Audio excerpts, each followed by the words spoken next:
દારૂ છુપાવવા બુટલેગરનો નવો કિમિયો. પોતાના જ ઘરમાં દાદર નીચે અને કબાટ પાછળ બાકરું પાડી દારૂ છુપાવ્યો હતો.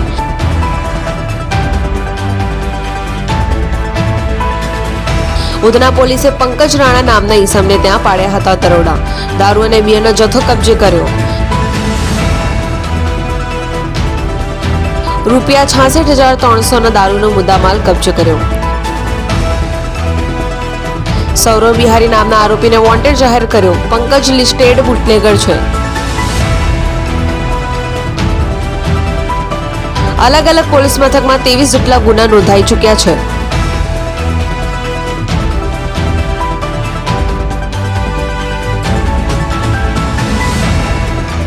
પ્રતિક ડોલી, જનસાક્ષી ન્યૂઝ, સુરત.